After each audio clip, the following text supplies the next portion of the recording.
some more polls here. But I mean, Ohio would be significant because Trump had been in the lead there, and Trump has to win all those kind of states. I mean, firstly, Ohio was the best bellwether. So whatever way Ohio has voted, so has the country. And that's one of the last kind of hopes for Trump, that at least Ohio, he has a chance. He has to get Florida. And even in Florida, as far as I remember, there's the most recent Florida. Clinton's in the lead there as well.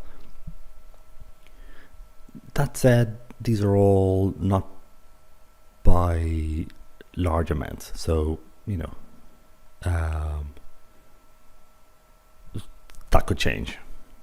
And if they did the poll again tomorrow, it could go the other way. Because, as I said before, when you're doing polls, you take a random 1,000 people, and depending on what 1,000 people you picked, you're going to get a slightly different answer. And that's why you have that plus or minus 3 error. Popping over to the betting markets, Clinton is still favourite. Now I entered bets again. So I took bets at 1.35. This is not my main betting account. So I have another one, but where I've also taken bets on Clinton, because I don't agree that the election is as clear-cut as the betting markets are suggesting. Mainly because, multiple reasons. Because the polls are within error, because the stock market is still below the key levels. So essentially, I'll decide October 31st. Because remember, I did one of the videos was on, if you look at how the stock market changed between July 31st and October 30th or something like that, that's correctly called the election over 80% of the time. And we've seen how the stock markets and the polls mirror each other, with the stock market moving first. So essentially, we need the stock market to fall for Trump to have a chance. And at these odds, I'm willing to take the bet. Quick look. So here's Clinton. She was nearly 80%, fell back to 60, broke through 70. So I'd say 70, below 75, but high enough. I'd say that's a lower high than that as well. So essentially, from a chartist point of view, this is a retracement. Now, it could be that this breaks forward. I mean, because you don't have rock solid, 100% sure kind of things when you're a chartist. But this doesn't particularly signify anything to me. And also, I know we've seen this before, but not everyone has. Trump is still in an uptrend, so he keeps getting new record highs, and when he pulls back, he doesn't pull back as much as he had the previous time. So we're not getting lower lows, and this is comfortably higher than the previous low. So my favorite kind of chart move is where the trend is up, it pulls down to about half between the previous high and the previous low, and then it slingshots up. So it will move, it'll get back to this, and it'll go that distance up. So like the path is clear for this, for Trump to end up being 50-50. So that's just looking at the technical. So we looked at the polls, pretty much even, though in Clinton's favour. And we looked at the betting markets, where again Clinton's in the lead, but technically Trump's still in an uptrend, and Clinton's price has fallen. I mean, I took the bet at 1.35.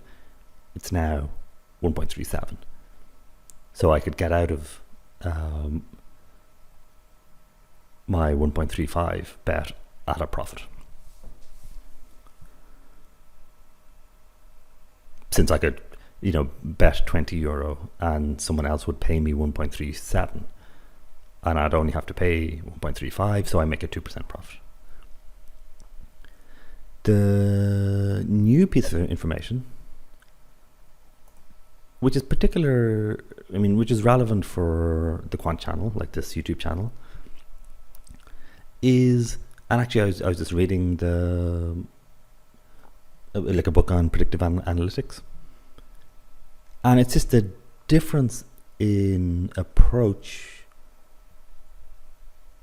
between Clinton and Trump. I mean, of course, they're totally different in 90% of things, so it's not as if you have to really search to find, oh, here's where they're different. But from a quant / data scientist, data mining, predictive analytics, statistician, whatever you want to call it, point of view, Clinton has totally embraced that. So basically, whereas I saw on, again, CNBC,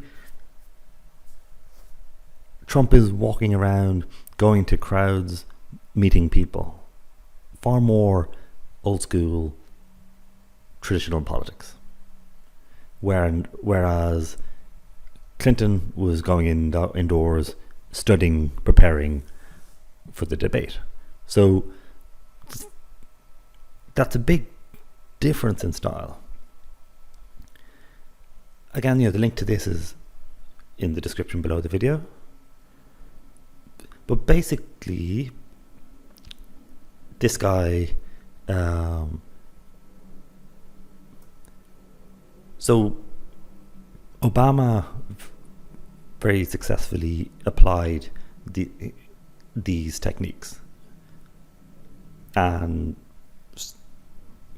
Clinton is then just using that.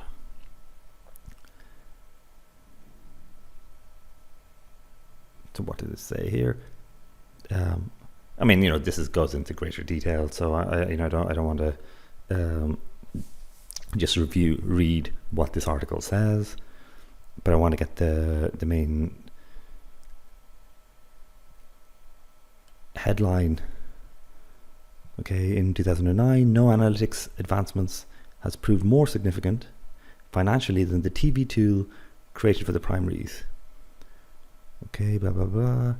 Anything that improves the efficiency is going to save the campaign a lot of money, and that is the kind of thing that you'd expect from analytics. Just to kind of study, maybe, which I do if I'm doing a Facebook campaign. You just do, and in fact Facebook automatically does a lot of it for you. So but you just try 3, 4, 5 different pictures and ads, and then you do it on a small scale.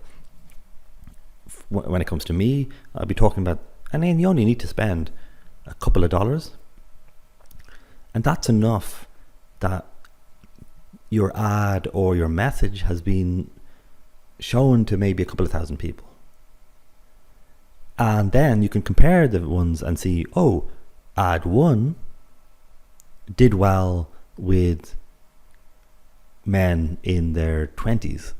Ad 2 did well in rural places. So then you can tweak your ad. So, okay, I'll send this ad to this area. I'll send this ad to that area. And that way you amplify your message by, quite significantly. Say by a factor 10 easily. So those are the kind of things that I would, that's nothing new. That's nothing particularly fancy. And as I was saying, Facebook actually does a lot of this stuff automatically for you. So, basically, if your ad is not doing particularly well, it will slow down showing it, because Facebook doesn't want to show an ad or a message which the users don't like, because that is the experience that the user is having. So if Facebook just spams the users with tons of rubbish, then that person will really be put off Facebook, which, big picture wise, is the last thing that Facebook wants. So they're very protective about that. So getting back to the, I suppose it's more giving the big picture about that. It's talking about how there's the worry about how the Republicans are falling significantly behind, so that they might lose it'll take them maybe a couple of elections to actually get their systems up and running. Oh yeah, that's the line I wanted to show. There was a line. Come on.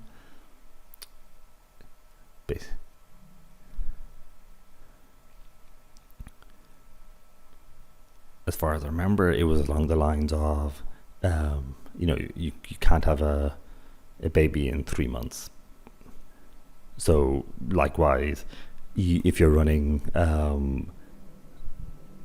data analytics system, it would need to be up and running already. You can't just start doing it now.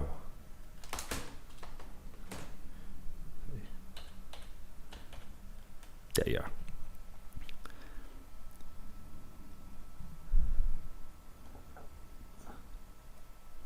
Yeah.